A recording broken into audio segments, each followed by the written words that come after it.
Setelah berhasil menyerang Denmark dan Norwegia dengan operasi Weserübung, kini Jerman bertujuan menyerang Belanda, Belgia, Luxembourg, dan Prancis dengan sandi operasi Valkyr.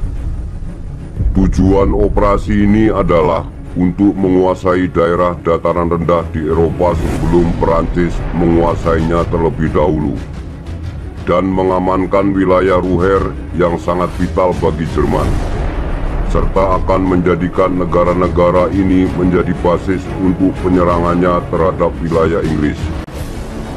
Operasi terhadap penyerangan Belanda dimulai pada tanggal 10 Mei 1940.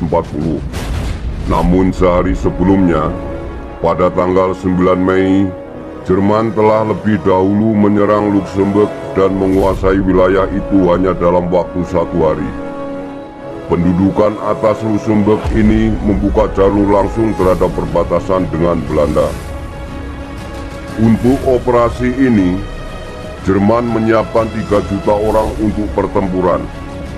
Untuk operasi ini, Jerman juga menyiapkan 2.700 panser, 7.500 artileri berikut stok amunisi untuk 6 minggu, serta 2.500 pesawat udara disiapkan pula dalam tahap awal, dan akan menyusul ribuan lainnya selama kampanye berlangsung. Sedangkan dalam penyerangannya ke Belanda, Jerman mengerahkan grup Army B di bawah Fedor von Bock yang terdiri dari 294 divisi dalam Army ke-6 dan ke-18, termasuk 3 divisi lapis baja yang bertugas untuk maju menuju negara-negara dataran rendah.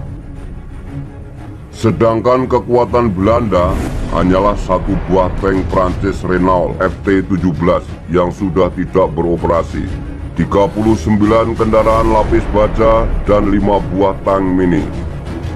Kekuatan udara sebagian besar terdiri dari pesawat bersayap 2. Selain itu, hanya ada 2 brigade independen, yakni Brigade A dan B. Sisa pasukan yang ada hanya berperan sebagai batalion infanteri ringan penjaga perbatasan yang disebar di seluruh wilayah untuk menunda pergerakan musuh. Pada hari Minggu tanggal 10 Mei 1940, rakyat Belanda terkejut mendengar dengungan suara pesawat terbang di angkasa. Luftwaffe membuat tipuan dengan mengerahkan pesawat-pesawat terbang menuju Inggris, sehingga Belanda mengira bahwa pesawat-pesawat terbang itu adalah untuk menyerbu Inggris. Akan tetapi, mendadak Luftwaffe kembali ke timur dan mulai menyerang lapangan terbang Belanda. Banyak pesawat terbang Belanda dihancurkan di darat. Hanya sedikit pesawat terbang Belanda yang mampu mengudara dan menembak jatuh 13 pesawat Luftwaffe. Mereka pun juga akhirnya habis dibantai. Dengan segera, pasukan payung mendarat di Den Haag. Senjata anti pesawat terbang Belanda menembak pesawat-pesawat angkut Janker Ju-52 milik Jerman. Sekitar 275 pesawat dihancurkan dalam pertempuran tersebut.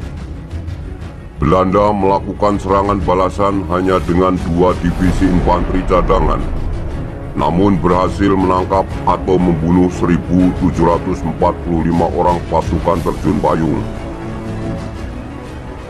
Sebanyak 1.200 diantaranya dikirim sebagai tawanan ke Inggris. Serangan terhadap Den Haag berakhir dengan kegagalan. Pasukan payung gagal untuk menduduki lapangan terbang utama, yakni Ypenburg. Meski berhasil mendarat di sana, setelah serangan 2 gelombang sebelumnya dirontokkan oleh pasukan Belanda. Pasukan ini kemudian tercerai-berai diserang resimen infanteri Belanda yang didukung artileri dan kemudian mundur ke desa-desa terdekat. Serangan terhadap Rotterdam jauh lebih sukses. 12 pesawat terbang amfibi dengan 120 orang mendarat di jantung kota dan merebut bekas jembatan Willem untuk membuka jalan menuju Nieuwemas.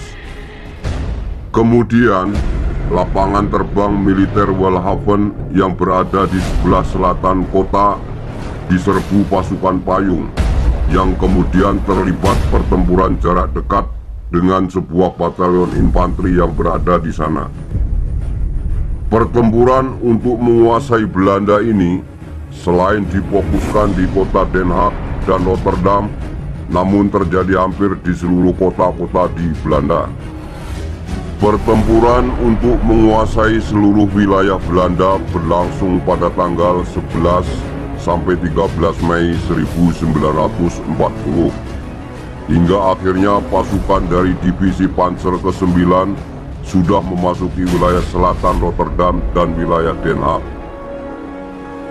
yang sebelumnya terlebih dahulu diserang oleh pasukan penerjun payung Jerman. Pada tanggal 13 juga, Ratu Wilhelmina beserta keluarga kerajaan mengamankan diri ke Inggris, yang dibantu oleh pasukan Irlandia dengan menumpang kapal perusak milik Inggris. Pada tanggal 14 Mei, situasi menjadi semakin jelas meskipun Jerman sudah menduduki sebagian besar wilayah Belanda. Sebagian kota-kota besar dan rakyat Belanda masih di bawah kekuasaan Belanda. Dengan segera ultimatum disampaikan kepada Rotterdam yang masih enggan untuk menyerah. Kota itu harus menyatakan diri menyerah, jika tidak akan dibom habis. Sebenarnya dalam peristiwa ini Belanda sudah menyerah, namun pasukan pengebom Jerman tetap membom kota tersebut hingga seluruh kota terbakar dan sekitar 900 orang tewas terpanggang. Kepala Staf Pasukan Belanda, Jenderal Wilkelman, setelah mengetahui kehancuran Rotterdam menyadari bahwa nasib yang sama juga membayangi kota lainnya. Baginya, jiwa rakyat sipil jauh lebih berharga dibandingkan keinginan untuk bertahan beberapa hari lagi. Wilkelman kemudian memutuskan bahwa seluruh Belanda menyerah pada Jerman pada tanggal 15 Mei 1940. Kecuali Provinsi Zeeland yang akan terus bertempur hingga pada tanggal 17 Mei 1940.